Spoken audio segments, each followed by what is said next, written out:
অসমৰ বাবে এটা অতি গুৰুত্বপূৰ্ণ দিন।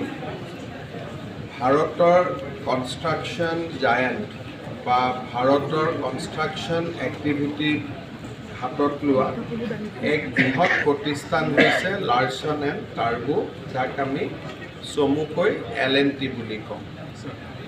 L&T আৰু অসম চৰকাৰে এখন মেমৰেণ্ডাম অফ আণ্ডাৰষ্টেণ্ডিং কৰিছিলে যে ভাৰতবৰ্ষৰ কনষ্ট্ৰাকশ্যন ইণ্ডাষ্ট্ৰীৰ কাৰণে যিবিলাক মেন পাৱাৰৰ প্ৰয়োজন হয় তাক যাতে আমি অসমত প্ৰস্তুত কৰিব পাৰোঁ আৰু অসমৰ পৰাই আমি কনষ্ট্ৰাকশ্যন ইণ্ডাষ্ট্ৰীৰ লগত জড়িত মানৱ সম্পদৰ এটা ডাঙৰ ভাণ্ডাৰ আমি নিৰ্মাণ কৰিব পাৰোঁ। L&Tৰ লগত আমি সিদ্ধান্ত লৈছিলোঁ যে ৰাজ্যৰ 3খন ITI আমি L&Tক দিম, তেওঁলোকে তাক আপগ্ৰেড কৰিব, নতুন নতুন ইকুইপমেণ্ট আনিব আৰু তাৰ পৰা খুব সুন্দৰকৈ যাতে নিৰ্মাণ সম্পৰ্কীয় মানৱ সম্পদ নিৰ্মাণ হয় তাৰ বাবে L&Tয়ে এই ITIসমূহ সুন্দৰভাৱে পৰিচালনা কৰিব। ৰাজ্যত আমি গোসাইগাঁও, নলবাৰী আৰু গোগামুখ এই 3খন ITI L&Tৰ সৈতে চলাবলৈ আমি বুজাবুজিৰ চুক্তি স্বাক্ষৰ কৰিছোঁ। আজি মই গৌৰৱ অনুভৱ কৰোঁ যে এই 3খন ITI L&Tয়ে প্ৰস্তুত কৰি উলিয়াইছে। বল্লমগুৰিৰ ITIখন আজি আমি আনুষ্ঠানিকভাৱে উদ্বোধন কৰিলোঁ আৰু অনাগত এটা মাহৰ ভিতৰত বাকী 2খন ITIও আমি উদ্বোধন কৰিম।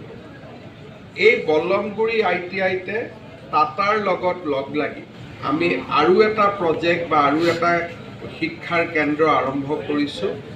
সেইটো হ'ল আধুনিক উদ্যোগৰ সৈতে জড়িত ইণ্ডাষ্ট্ৰীসমূহত কেনেকৈ আমি মানৱ সম্পদ দিব পাৰোঁ। আৰ্টিফিচিয়েল ইণ্টেলিজেঞ্চ, আমাৰ 3D প্ৰিণ্টিং আদি যিবিলাক নতুন নতুন দেশত মানৱ সম্পদ বা নতুন নতুন ইণ্ডাষ্ট্ৰী 4.0ৰ সৈতে জড়িত বিভিন্ন উদ্যোগ স্থাপন হ'ব, তাৰ মানৱ সম্পদ অত্যন্ত কাৰিকৰী মানদণ্ডৰ হ'ব লাগিব। টাটাৰ লগত আমি প্ৰায় 3,000 কোটি টকাৰ ব্যয়েৰে আৰু এটা প্ৰকল্প কৰি আছোঁ, যি তাৰ এটা অনুষ্ঠান আমাৰ বল্লমগুৰি ITIটো আমি দেখা পাম।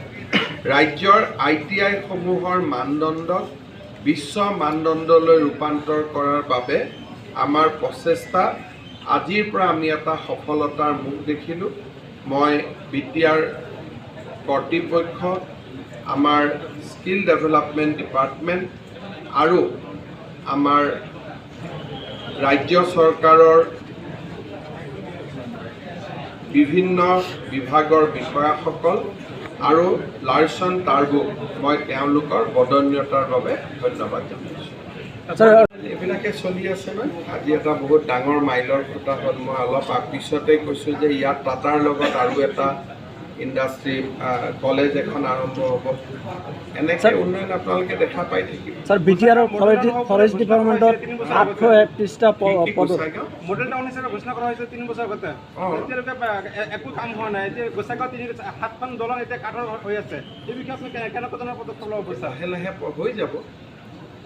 3 বছৰ আগতো চৰকাৰেই হোৱা নাই দেখোন। চৰকাৰে 3 বছৰত কৰি দিয়া নাই। আমাৰ সিংগাল ছাৰে ঘোষণা কৰিছে। সিংগাল ছাৰে ঘোষণা ক'ত কৰিব? সিংগাল ছাৰ 3 বছৰ আগতে মন্ত্ৰীয়ে নাছিল অসমত। স্যাৰ ফৰেষ্ট ডিপাৰ্টমেণ্টত BTR ফৰেষ্ট ডিপাৰ্টমেণ্টত 831টা পদৰ যিটো নিযুক্তি কেলেংকাৰী, এই সন্দৰ্ভত অসম চৰকাৰে ইতিমধ্যে প্ৰমোদ বড়ো ডাঙৰীয়া ইতিমধ্যে কৈছে মই ভাল বস্তু বিচাৰি থাকোঁ। কেলেংকাৰী বিচৰা কাৰ সাংবাদিকৰ, ভাল কাম বিচৰা মোৰ কাম। প্ৰমোদ বড়ো ডাঙৰীয়া ইতিমধ্যে কৈছে মই নাজানো এইবিলাক বাবা। গোসাইগাঁওবাসীৰ ৰাইজে আমি য'তে যাওঁ তাতে বিচাৰোঁ ক'ত ছোৱালীৰ বিয়া 19 বছৰৰ তলত বন্ধ হৈছে, ক'ত ল'ৰাই মেট্ৰিকত ভাল ৰিজাল্ট কৰিছে, ক'ত কিবা ITI হৈছে। মোৰতো কাম ভাল বস্তু বিচাৰি থাকে। তদন্তৰ কিবা ব্যৱস্থা হ'ব নেকি? মোৰ খালি ভাল তেনেকুৱা প্ৰস্তাৱ। গোসাইগাঁওবাসী ৰাইজে যোৱা 30টা বছৰৰ পৰা কামৰূপ এক্সপ্ৰেছ ৰখাৰ বাবে দাবী উত্থাপন কৰি আছে। বিভিন্ন চৰকাৰ আহিল সলনি হ'ল কামৰূপ এক্সপ্ৰেছ মোৰ এইবিলাকৰ ওপৰত একদম আইডিয়া নাই মোৰ যিখিনি কাম অৰুণোদয় দিব লাগে কিবা দিব লাগে ৰাস্তা ঘাট বনা মোৰ কামতে মই ৰাজ্যত বিজেপি কেন্দ্ৰত বিজেপি আপুনি আমাৰ হৈ অলপ সহায় কৰক যাতে কামৰূপ এক্সপ্ৰেছ আমি আপোনালোকে সাংবাদিক হ'ল নে ৰাইজৰ প্ৰতিনিধি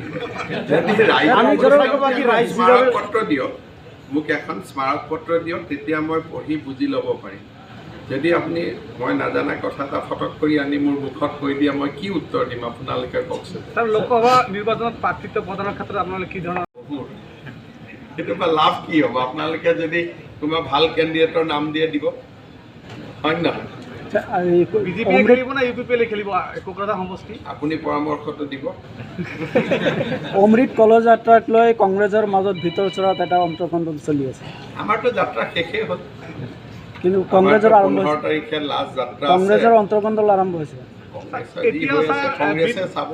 ছাৰ এতিয়া বিটিত এতিয়াও বহুতো ভেঞ্চাৰ স্কুল আছে ভেঞ্চাৰ স্কুল গোটেই অসমতে আছে আৰু থাকিবই ভেঞ্চাৰ বিটিডি যি চুক্তিমতে তেওঁলোকৰ এটা প্ৰাধিকৰণ কথা আছিল সেই বিষয়ে আপুনি কিবা পদক্ষেপ ল'ব এই বিষয়ে আন্দোলনকাৰীসকলে সুধি থাকিব আৰু তেওঁলোকৰ লগত পাতি আছে নে যোনে চুক্তি স্বাক্ষৰ কৰিছে মানে আপোনালোকৰ পৰা কি পদক্ষেপ লৈছে যিবিলাকে চুক্তি স্বাক্ষৰ কৰিছে তেওঁলোকৰ লগত এইটো পাতিয়ে থাকক আমি চুক্তি স্বাক্ষৰ নকৰা মানুহবিলাকে ইয়াৰ খবৰ লৈ কি লাভ আছে হয় নহয় যোনে চুক্তি স্বাক্ষৰ কৰিছে আপচু NDAB তেওঁলোকৰ লগত এইটো বিষয় মই পাতি থাকোঁ আৰু যোনে চুক্তিত স্বাক্ষৰ কৰাই নাই তেওঁলোকৰ লগত এইটো কথা পাতি কি লাভ হ'ব ঠিক